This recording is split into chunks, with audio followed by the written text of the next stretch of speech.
Primero, objetivo general, a ver, para la prensa, pues muchachos, para la prensa. Objetivo general, y como sabemos en objetivo general, aquí vamos a presentar a nuestros dos amigos, ¿no es cierto? ¿Quiénes son? Pinky y Cerebro. ¿Qué le dice Cerebro a Pinky? El objetivo general es determinar a través del tiempo el daño del páncreas endocrino y el glomérulo renal en relación a la presencia de insulina en las células beta mediante la glicemia en sangre y orina en ratas albinas con diabetes mellitus inducidas por aloxana o aloxano y fluoxetina. Ojo, en la referencia bibliográfica mencionan el nombre de aloxana, pero indistintamente se puede usar el nombre de aloxana o aloxano. Lo pueden encontrar de esas dos formas. Igual, objetivos específicos. Nuestros dos amigos nos dicen: primero, obtención e interpretación de los valores de glucosa en sangre y orina en animales experimentales con y sin diabetes inducida. Enseñar y desarrollar destrezas en el alumno para el adecuado manejo y preparación de animales experimentales, así como para la administración de drogas. Drogas me refiero para hacer modelos experimentales, no para que practiquen en ustedes. Despertar en el alumno el interés e inquietudes sobre los diversos modelos para el estudio y demostración de la naturaleza de diabetes mellitus. Introducción entonces, la parte teórica. Yo sé que todavía no han hecho páncreas endocrino, por eso es necesario que por lo menos tengan el marco teórico general. Ya cuando venga el doctor Walter Ponciano va a hacer la clase correspondiente y va a reportar más este tema.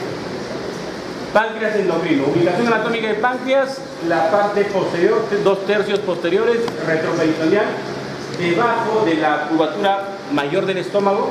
Tiene dos componentes, el componente endocrino y el componente exocrino. El componente endocrino básicamente para la producción de hormonas que van al tracto gastrointestinal y el componente endocrino básicamente con los islotes de Langerhans.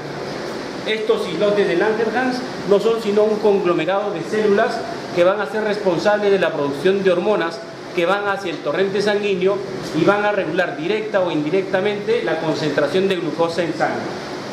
La distribución de esos islotes va a depender mucho del tipo de irrigación y del tipo de inervación. Como pueden ver acá, este es el gráfico que corresponde a los islotes de Langerhans y vemos conglomerados celulares con abundante vasculatura. Esto es importante porque se ha definido esquemáticamente que estos islotes van a presentar hacia la parte interna una distribución de células beta con irrigación que va desde adentro hacia afuera, generando un efecto paracrino en las células periféricas. A ver, gráficamente lo podemos mencionar de este modo: células beta, células alfa, células delta, que van a ser responsables de la producción de diferentes hormonas. A predominio de las células beta, 70-80% en los islotes de Langerhans, y periféricamente, después de la irrigación vascular o de la irrigación sanguínea que hace el efecto paracrino, encontramos células alfa, células F y células delta, en una proporción: las alfa de 20 a 25%, las F de 5 a 10% y las delta de 5 a 10%. ¿Responsables de qué? De producir insulina, glucagón, péptido pancreático y somatostatina. Lo que nos interesa a nosotros ahora es insulina. Secreción de la insulina. ¿Cómo se da la secreción de insulina? Sabemos que embriológicamente la glándula, el páncreas como tal, presenta dos zonas, la zona dorsal y la zona ventral. En el giro de la distribución de la parte intestinal en el desarrollo embriológico, estas dos zonas se fusionan, de tal manera como que hubiera una distribución peculiar de las células hacia la región dorsal y hacia la región ventral. Y si eso lo tomamos en cuenta, vamos a ver que en la célula beta vamos a encontrar un polo basal y un polo apical. Imaginemos que esto representase una célula beta. Hay mecanismos moleculares que permiten ese estímulo para la producción de insulina y para la liberación de la misma. Primer mecanismo corresponde a lo que está pintado de azul. Segundo mecanismo corresponde a lo que está pintado de rojo. Primer mecanismo: intervención de receptores de membrana, dado que la insulina es una hormona de naturaleza hidrosoluble, por lo tanto su receptor es de membrana. El receptor que va a tener la insulina es un receptor de naturaleza tirosinoquinasa, con 4 segmentos, 2 alfa, 2 beta y la porción que corresponde a la parte interna es la porción que tiene residuos de tirosina. Estos residuos de tirosina tienen actividad enzimática, por eso se llaman receptores tirosino-quinasa. Todo lo que termina en asa, ¿qué es? Enzimasa, ¿no es cierto? Pero además de ello, hoy día mencionamos esta hormona. ¿Cómo se llama? El factor de crecimiento semejante a la insulina tipo 1. ¿Qué cosa era? Gustavo, impresiónala. ¿Qué cosa era? Una somatomedina. ¿Y qué eran las somatomedinas? Las reguladoras de la actividad de hormona de crecimiento. ¿Dónde se producían? A nivel hepático, ¿no es cierto? Muy bien. Entonces resulta que la insulina y la somatomedina, por su morfología estructural, presentan una semejanza de afinidad con los receptores mencionados. Receptor para esta hormona, receptor para esta hormona. Entonces, de acuerdo al mecanismo que vimos en la primera clase, la hormona al acoplarse al receptor forma el complejo hormona-receptor, ¿no es cierto? Internamente, esa porción ASA, esa porción de tirosino-quinasa, lo que va a hacer es activar una cascada de reacciones, iniciando con una proteína que se conoce como sustratos de respuesta a la insulina tipo 2. Hay varios tipos de sustratos. El asunto es que estos sustratos lo que van a hacer es activar una cascada de reacciones reguladas por las proteínoquinasas. Las proteínoquinasas, dijimos que directa o indirectamente, por cascada de mismas reacciones, van a activar el complejo basal de transcripción nuclear. ¿Se acuerdan de eso? La primera clase. Ese complejo basal de transcripción nuclear va a activar la porción del primer, del gen del ADN. De tal manera que, como sabemos, el gen de la insulina se activa y se produce como una preprohormona, que fisiológicamente no tiene actividad biológica, o no tiene actividad fisiológica, la preprohormona. Lo que sucede es que esta se va a ir fraccionando enzimáticamente. Primero se pierde la porción que corresponde a la pre, luego la porción que corresponde a la pro, y se queda como insulina. La insulina no es sino una doble cadena, unido por enlaces sulfuro entre estas cadenas. Esa insulina producida, como es un péptido, sí se puede almacenar en una vesícula, ¿no es cierto? Como se almacena en una vesícula, esta va a estar internamente en el citoplasma.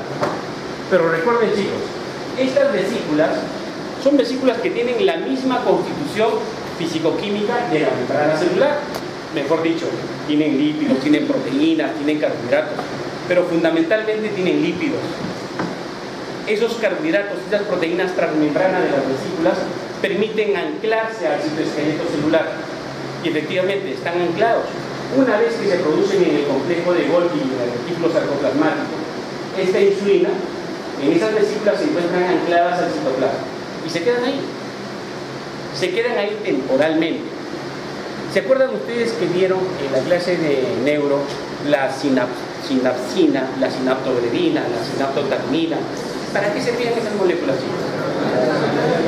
Claro, para que la membrana sináptica se ancle al citoesqueleto, y también para que una vez que haya desplazamiento de la vesícula se forme el complejo SNAP, ¿no es cierto? A nivel de la sinapsis. Muy bien, entonces algunas de esas proteínas todavía persisten acá, ancladas al citoesqueleto. Ahí queda el primer mecanismo. El segundo mecanismo que corresponde a rojo es el mecanismo complementario. ¿En qué consiste eso? Hay unos canales selectivos para la glucosa que se conocen como canales GLUT. Esos canales GLUT permiten el ingreso de la glucosa. Y como dijimos en teoría, la glucosa al ingresar intracelularmente, ¿qué hace? Vía glicolítica, ¿no es cierto? Glicólisis. ¿Y de ahí a dónde se va? Mitocondrias. ¿Qué hacen las mitocondrias? Ciclo de Krebs. Y después del ciclo de Krebs, ¿qué viene? Fosforilación oxidativa. ¿Y eso qué cosa nos va a traer a cuenta? La formación de energía en forma de ATP. Muy bien. Entonces, la glucosa finalmente se convierte en ATP. O sea, la energía que se va a usar a nivel de toda la maquinaria enzimática intracelular va a ser el ATP. Pero esa energía se va a consumir. Mejor dicho, que esta molécula de ATP, como su nombre indica, adenosíntrifosfato, es una molécula unida a 3 fosfatos. Esa unión a cada fosfato es el que contiene la energía. Cuando se usa esa energía, un fosfato se desprende. ¿Y cómo queda? Como adenosín difosfato. O sea, si nosotros hacemos la relación de ATP versus ADP, lo que estamos valorando es el consumo de energía intracelular, ¿no es cierto? Si hay mayor cantidad de ADP, significa que el ATP se ha utilizado en mayor cuantía, ¿no es cierto? Pero si yo tengo una concentración mayor de ATP en relación al ADP, significa que yo estoy produciendo mayor cantidad de energía, ¿no es cierto? Entonces, en esa proporción, cuando la concentración de ATP se incremente en relación a la concentración de ADP, ocurre un fenómeno especial. ¿En qué consiste ese fenómeno? En aperturar canales de potasio.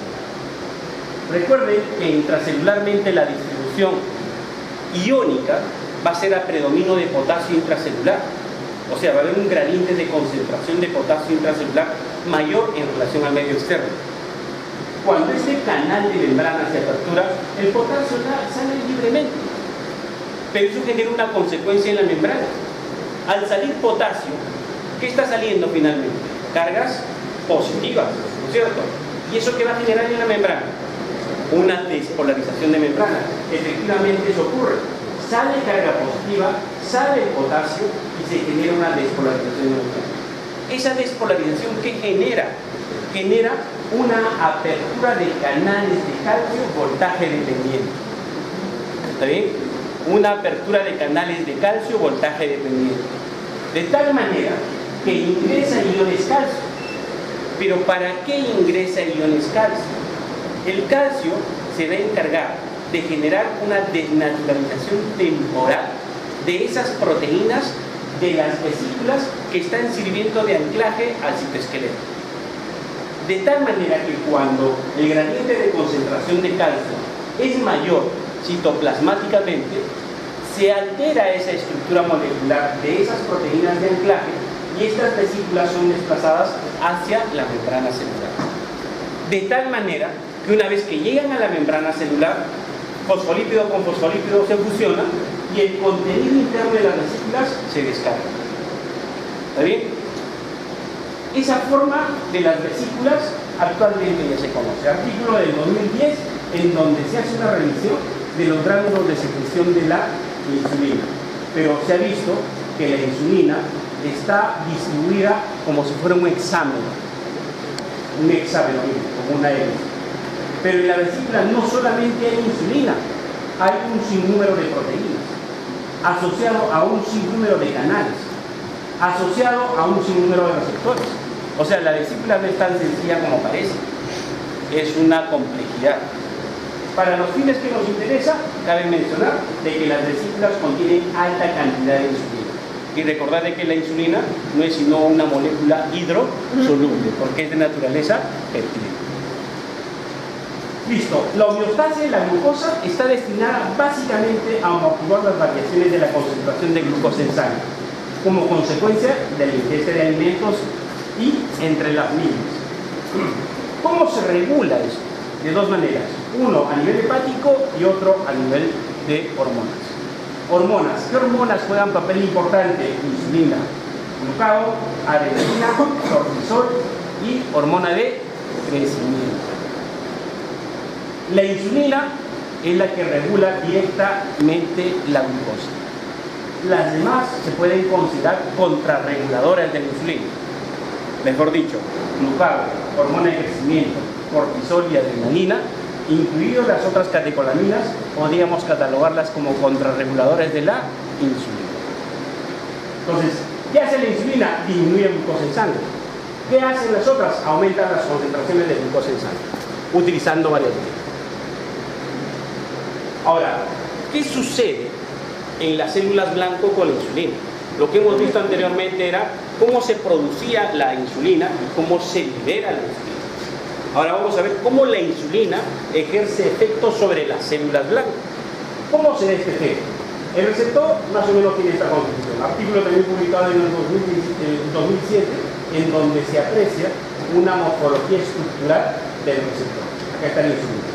Es como una llave cerradura, donde llega la insulina, se acopla e internamente hay como un switcher que controla la conexión.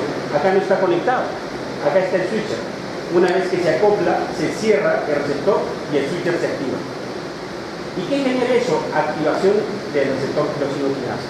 Mejor dicho, el receptor tirosina-quinasa se va a encontrar tanto en la célula beta de los islotes del Langerhans como necesariamente en la célula blanca, porque es una condición de las hormonas, ¿no es cierto? Dijimos, las hormonas tienen 5 a 6 condiciones para ser llamadas como hormonas. Una de ellas es tener su receptor específico. El receptor específico para la insulina va a ser este receptor tirosina-quinasa. Del mismo modo anterior, una vez que la insulina se acopla a ella, se activa una cascada de reacciones en la célula blanca. Esas cascadas de reacciones las podemos catalogar en 3 grandes grupos. El primero, expresión de genes. El segundo, señales de transducción. Y el tercero, utilización de la glucosa. Pero hay un cuarto que se conoce como el fenómeno de translocación. ¿En qué consiste ese fenómeno? Y es el que más nos va a interesar por ahora. Ese fenómeno consiste en que ciertas vesículas intracelulares en la célula blanca que tienen a predominio de proteínas transmembrana van a ser desplazadas hacia la membrana celular. De tal manera que esas vesículas acopladas en la membrana celular, que estaban en una configuración de tercer nivel o terciario en su estructura estereométrica, se convierten en cuaternaria a nivel de la membrana celular. Y al convertirse en cuaternaria, se convierten en canales. Y esos canales son los canales GLUT4, mientras que en las células beta eran GLUT2, ahora son GLUT4. ¿Qué hacen? Facilitan el ingreso de la glucosa y hacen la ruta que mencionamos. Entonces, encontramos una estrecha relación entre la insulina y la glucosa. ¿Qué pasa, dijimos, si no hay insulina? La glucosa no ingresa. Pero inicialmente, ¿qué pasa con toda la maquinaria enzimática? Activa otras rutas metabólicas, como la gluconeogénesis, ¿no es cierto? Pero eso no es gratuito. Dijimos que eso trae consecuencias, ¿no es cierto? Como los cuerpos cetónicos. Ahora, estas rutas normales guardan esa estrecha relación glucosa-insulina. ¿Qué pasa si hay insulina y no hay glucosa? Del mismo modo, se aperturan nuevas rutas metabólicas. Ahora, la insulina puede carecer o puede tener efectos adversos en 2 condiciones. Uno, cuando la insulina no se produce, eso significa que la fábrica inicial está dañada, las células beta están muertas, como por ejemplo ocurre en la diabetes tipo 1. Y 2, cuando la insulina se produce en condiciones normales, pero el efecto de la misma no es manifiesto. Mejor dicho, o puede estar alterado el receptor, o puede estar alterada esta maquinaria, o no generarse la translocación, y por lo tanto no ingresar glucosa. En cualquiera de esas condiciones, si la glucosa no ingresa, se apelan a rutas metabólicas alternas. Entonces, la insulina hasta el momento es la única hormona del organismo que disminuye los niveles de glucosa en sangre, aumentando la captación de glucosa por las células y por tanto su secreción necesita ser controlada estrictamente. Por lo tanto, hay estimuladores inhibitores. Hay estimuladores primarios, los que van a iniciar la secreción, y hay secundarios, los que potencian la secreción. Esto ya me está aproximando a entender cómo la insulina se libera. Y vamos a ver que la insulina se libera obedeciendo a 2 fases. Una primera fase, que es la fase de pico máximo, en donde la insulina va a ser liberada a partir del almacenamiento previo que ha tenido. Y una segunda fase, que va a ser en pico más bajo, en meseta, que va a ser la insulina liberada, pero que se está produciendo inmediatamente. Son 2 condiciones fisiológicas. La glucosa sanguínea es el factor más importante en la regulación de la secreción de insulina. Vamos a ver que los estimulantes primarios y secundarios van a iniciar la liberación. ¿Quién es? La concentración de glucosa sanguínea. Aminoácidos básicos, ácidos grasos cetonas, antidiuréticos como por ejemplo la sulfanilureasa. Los secundarios, los que potencian la liberación, glucógeno, hormona de crecimiento, el sistema parasimpático con el neurotransmisor acetilcolina, hormonas intestinales, la ACTH, la hormona estimulante de tiroides, las catecolaminas, sobre todo la adrenalina, pero con receptores beta. Lo contrario son los inhibidores. reducen la liberación. ¿Qué condiciones? Hipocalemia, somatostatina, el sistema simpático, noradrenalina, catecolamina, adrenalina, pero con receptores alfa. Con receptores beta son los que potencian, con receptores alfa los inhiben. Los pulsos de secreción de la insulina internamente son resultado del efecto paracrino. Y los pulsos de secreción son de 3 a 6 minutos. Eso obedece a las variaciones de pulsatividad que tiene la célula beta y la producción. Lo que les mencionaba, chicos, la liberación de la insulina en 2 fases, primera fase y segunda fase. Primera fase, liberación de insulina almacenada previamente. Segunda fase, liberación de insulina que se produce y se libera inmediatamente. Un artículo publicado en el 2007 que hace referencia a la explicación de la secreción pulsátil de la insulina. Cuando hablamos, por ejemplo, de la célula beta, vemos que esta individualmente produce a pulso insulina a pulsos de 2 a 10 minutos. Pero cuando está como un conglomerado de células, ese ritmo de pulsatividad o ese tiempo de pulsatividad se reduce de 3 a 4 minutos. Pero cuando ya es parte de toda una estructura tisular, ya ese tiempo se mantiene entre 3 a 6 minutos. ¿Qué hace la insulina? ¿Qué hace en el metabolismo celular? Básicamente 3 órganos o 3 estructuras. A nivel de músculo, a nivel de tejido adiposo, a nivel del hígado y en otros tejidos. A nivel de músculo, inhibe enzimas catabólicas, todo lo que significa catabolismo, destrucción. Mayor ingreso de glucosa, ingreso de potasio, síntesis de glucógeno. Como hay más ingreso de glucosa, se almacena esa glucosa. ¿Cómo se almacena esa glucosa? ¿Cómo? Glucógeno. Hay disminución de la proteólisis, hay aumento de captación de aminoácidos. Y si hay mayor aminoácidos en disposición, ¿qué se produce? Péptidos. Por lo tanto, mayor síntesis